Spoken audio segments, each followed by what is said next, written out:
Welcome back, everybody. Today we're going deep on something pretty relatable, I think. We're talking about emotional self-control, particularly with kids in school. I've got a bunch of articles and research here, and some of it's really fascinating. Yeah, definitely a hot topic. And for good reason, I think. I mean, schools are putting a ton of energy into social emotional learning, SEL, but the results, they don't always match the effort. That's kind of what got me interested in this, too. There's all this talk about SEL, but is it actually working? You know, that's where I think Dr. Howie Knoff comes in. He's been working with schools for years, and his whole approach is about connecting the science to practical solutions. Yeah, Dr. Knopf, he's the president of Project Achieva. He's really a leader in this field. And he's found that a lot of schools are using kind of vague strategies, maybe hoping that just talking about feelings is enough. But his research shows that, you really need a much more concrete plan.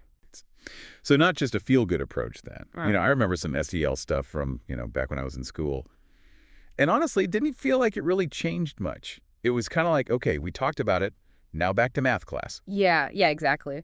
That's exactly the kind of disconnect that Dr. Knopf is addressing. He's not anti-SEL at all, but he's really pushing for, observable results. He's got this science-backed blueprint. And at the heart of it are four key components of emotional self-control. Okay, I'm all ears. What are these components? Well, first, you've got emotional awareness. This is about knowing your own emotions, what triggers them, and even how your body reacts. Okay. Then we have emotional control and communication, which is, all about staying calm under pressure, thinking clearly, and being able to interact with others in a healthy way. So not just like holding it all in, but being able to like express yourself appropriately too. Exactly, yeah. And that kind of leads into the third component, emotional coping. This is where we learn to process tough situations without getting overwhelmed. Accepting support from others and basically bouncing back from those emotional bumps in the road. That makes sense. But isn't some of this just like growing up? Don't kids naturally get better at this stuff over time? Well, they do to some extent, but Dr. Noss' point is that, these skills don't just magically develop on their own. They need to be actively taught, practiced, and reinforced, just like any other skill. Okay, yeah. That's starting to connect some dots for me. But what's really fascinating is how Dr. Knopf brings in, the science of the brain. He talks about emotional behavior being almost like a reflex. He does. He calls it classically conditioned behavior, and it's really similar to what Pavlov did with his dogs, right? You have a stimulus, a trigger, and then bam, an almost instant and often impulsive reaction. Think about a time you've reacted without thinking, that was your amygdala taking over. Whoa, you mean that little almond-shaped part of the brain everybody talks about? Isn't that the fight or flight center? Exactly. And here's the thing.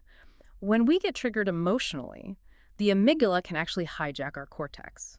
That's the part of the brain responsible for logical thinking.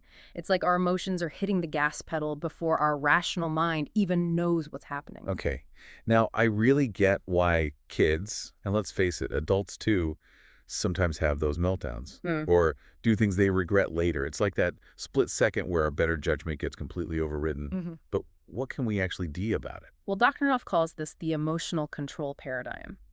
He says students need to learn to identify those unique triggers that set off their amygdala and the physical cues that go along with it. Is their heart racing?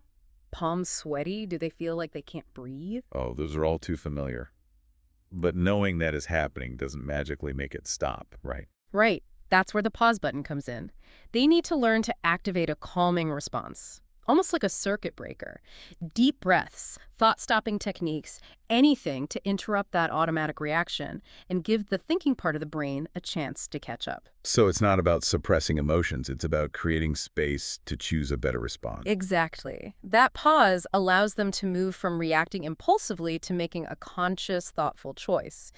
And this is where Dr. Knopf's insights into triggers, cues, and something he calls conditioned de-escalation really come into play. I am hooked. Tell me more about that. Well, he's really big on teaching these skills in a developmentally appropriate way, starting simple in preschool and getting more complex as kids get older. And a key part of that is understanding those emotional triggers, the things that set off those conditioned responses in the first place. So like specific things that happen or even just thoughts that can spark those strong emotions. Right.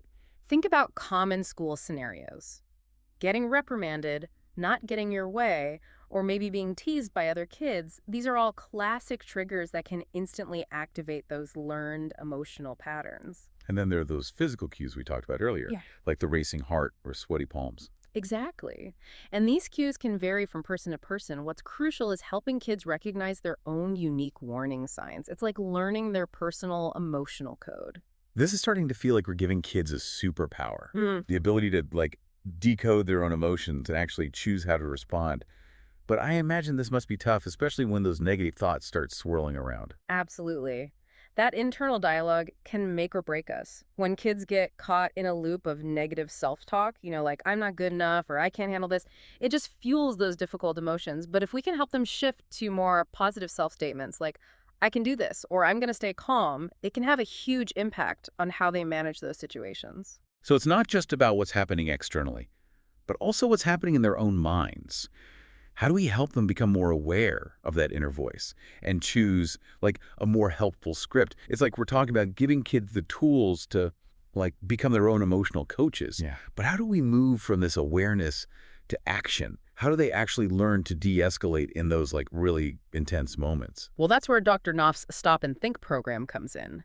It's grounded in cognitive behavioral science, but what's really cool is how practical and easy it is for kids to grasp. It's like a step-by-step guide to hitting that pause button we were talking about. Okay, I'm picturing like a big red button they can just slam on.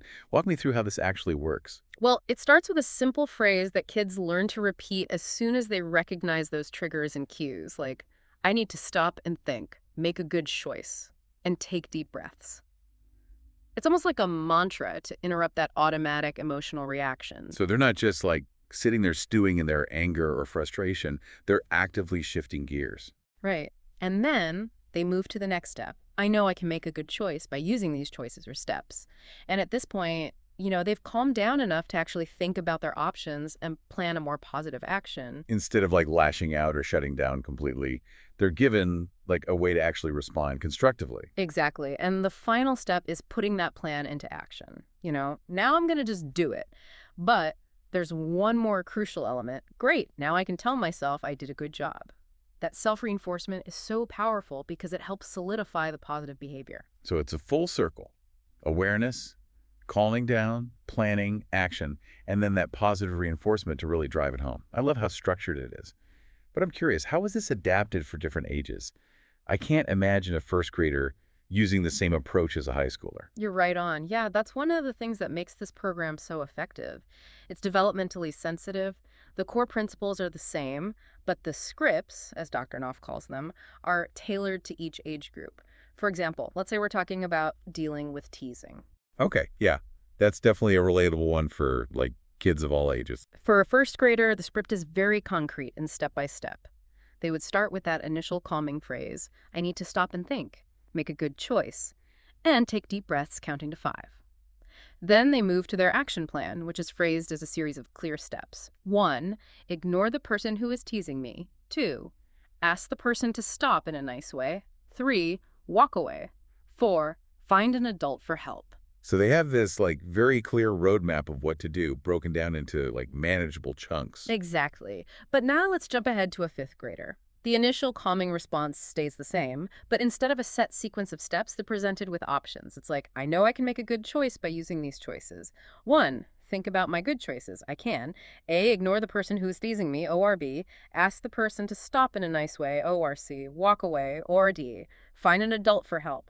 2, I need to. Choose and act out my best choice for this situation. So they're being given more autonomy to like evaluate the situation and choose the strategy that feels right for them.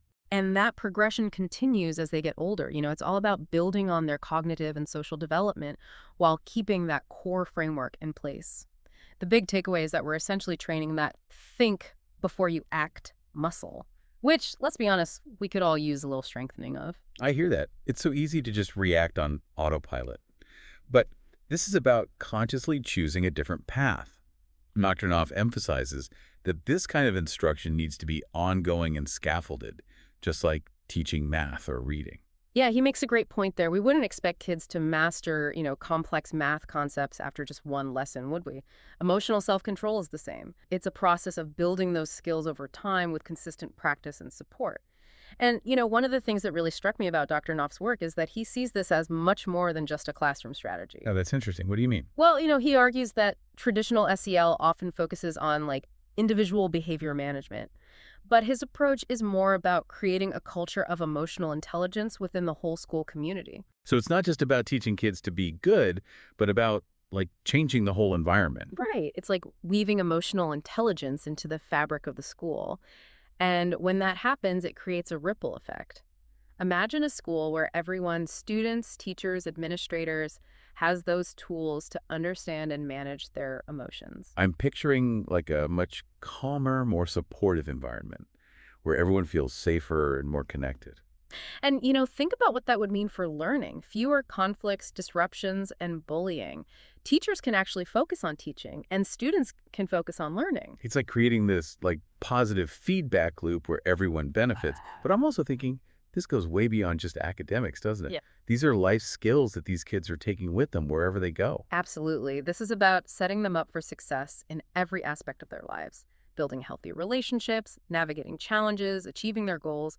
We're essentially equipping them with the tools to thrive in an increasingly complex and demanding world. Yeah, it's like we're not just teaching content, we're teaching them how to be. And honestly, I'm finding myself reflecting on how some of these insights could apply in my own life, Yeah. even like outside of a school setting. I know.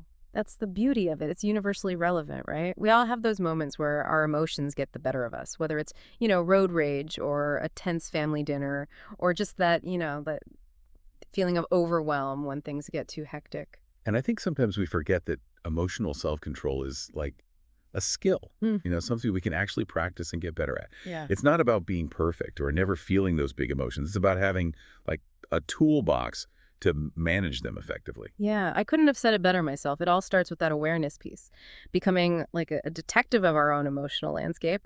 What are my triggers? What are those, physical cues that tell me things are about to escalate? And what's that internal dialogue saying? Once we have that awareness, we can start to, interrupt those automatic reactions and choose a different path. So it's like we're like rewiring our emotional reflexes, not just reacting on autopilot. Mm. And I love how Dr. Knopf emphasizes that calming response. Those deep breaths, that positive self-talk, that stop and think moment to create space for a more thoughtful response. Yeah, that pause is everything. It allows us to shift from reacting to responding, which can make all the difference in how we navigate those challenging situations. And what I find so inspiring about Dr. Knopf's work is that he's not just talking about, individual change. He's talking about creating like a more emotionally intelligent world. That's a powerful thought. And it really makes this, deep dive feel less about like a specific program and more about like a shift in perspective. If we can start to see emotional intelligence as like a skill we can all cultivate, it opens up so many possibilities, not just for kids in schools, but for all of us. Exactly. And the more we normalize these conversations, the more we equip people with these tools, the closer we get to that vision. It's about creating communities where everyone feels seen, heard, and supported to navigate the ups and downs of life with greater awareness and resilience. I love that. This has been such a thought-provoking deep dive. I feel like I have like a whole new understanding of how to support the development of emotional self-control, both in myself and in, others. Oh, I'm so glad to hear that. And remember, this is just the tip of the iceberg. Dr. Knopf's work is full of, amazing resources and strategies for anyone who wants to delve deeper into this topic. Yeah, we'll be sure to include some links in the show notes for our listeners. But before we wrap up, I want to leave everyone with a question to ponder. How could you apply these insights to help a child or yourself develop stronger emotional self-control? It might be a small shift in how you respond to a tantrum, a new strategy for dealing with stress at work, or even just, starting a conversation about emotions with the people you care about. Yeah, that's such a great challenge to leave our listeners with. Every little step we take towards greater emotional intelligence ripples outwards, creating positive change in our own lives and the lives of those around us. Well said. Thanks so much for joining us on this deep dive. It's been a real pleasure exploring these ideas with you. Oh, the pleasure was all mine. Until next time, keep learning, keep growing, and keep diving deep.